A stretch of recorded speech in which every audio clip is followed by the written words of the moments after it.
Pemirsa, debat pertama calon presiden pemilu 2024 sudah terlaksana. Debat yang dinanti-nantikan masyarakat sebagai ajang pembuktian kredibilitas para calon presiden, khususnya di bidang penegakan hukum dan HAM, pemberantasan korupsi, dan penguatan demokrasi. Sudah ada pihak yang mengklaim unggul dalam debat pertama ini. Namun siapa yang sesungguhnya unggul dalam debat pertama? Apakah janji-janji para calon presiden ini bisa diimplementasikan secara konkret dan sejauh apa debat pertama akan mempengaruhi elektabilitas paslon? Inilah kontroversi selengkapnya skor debat pertama bersama saya Zilvia Iskandar.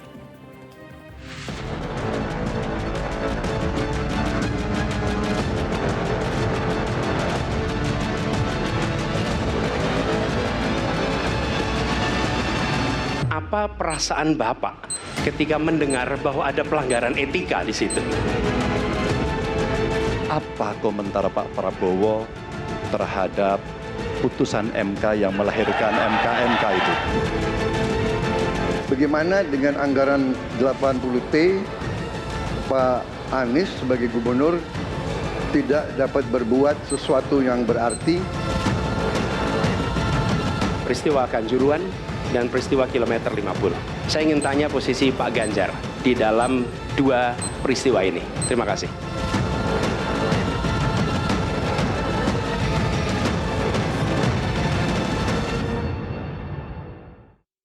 Baik, pemirsa, untuk membahasnya sudah hadir 6 narasumber di studio Metro TV. Di sebelah kanan saya ada pakar hukum pidana Asep Iwan Iriawan.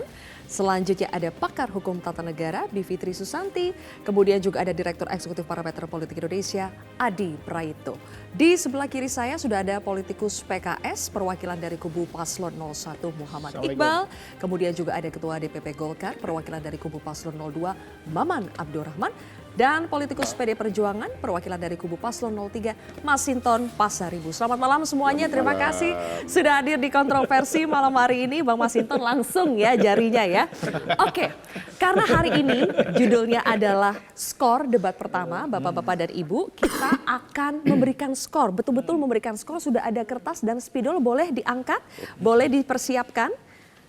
Oke. Nanti, dosen banget nih. Betul ya, dosen banget ini kan. Panelis dan juga kubu paslon kami juga persilakan untuk memberikan skor. Ada 4 indikator yang sudah kami siapkan untuk dinilai. Boleh dimunculkan teman-teman. Silakan nanti menilai untuk masing-masing capres, nanti akan saya aba-abakan. Dan ini adalah 4 indikator yang butuh dinilai. Ada ketepatan substansi, kemampuan komunikasi, kemampuan mengelola emosi, dan yang keempat adalah ketajaman bertanya dan kemampuan merespons pertanyaan. Jadi Bapak-Bapak dan juga Mbak Bibip, silakan untuk memberikan nilai untuk capres 01 untuk indikator yang pertama, ketepatan substansi. Berikan penilaian untuk Anies untuk ketepatan substansi. Silakan. Tidak perlu berlama-lama, dari angka 5 sampai angka 10. Skor terendah adalah 5, skor tertinggi adalah 10. Ini kita menilai diri sendiri nih? Iya, menilai Anies ya. Anies dulu. Anies dulu. Berikan nilai pada capres Anies untuk indikator ketepatan substansi. Yang sudah boleh diangkat? Substansi. Silakan langsung diangkat. Wah, sudah ada yang memberikan nilai 9. Pastilah ya. 9. Ayo, yang sudah langsung saja. 5 dari Kang Asep. 6 dari Bang Maman, 7 dari Masinton, 7, 8. Saya tanya dari yang terendah dulu. Kang Asep, kenapa 5 untuk Anies untuk ketepatan substansi? Saya kan berkali-kali saya katakan bahwa ketiga kontestan itu bukan bicara apa, siapa, perasaan, putusan. Tapi bagaimana, karena yang nilai itu pemimpin ke depannya. Bukan bicara masa lalu. Nah, satu itu. Jadi, kenapa substansi salah? Anies lebih banyak bicara masa lalu? Iya kan nanya, kapan perasaan MK dan sebagainya ya, terus apapun.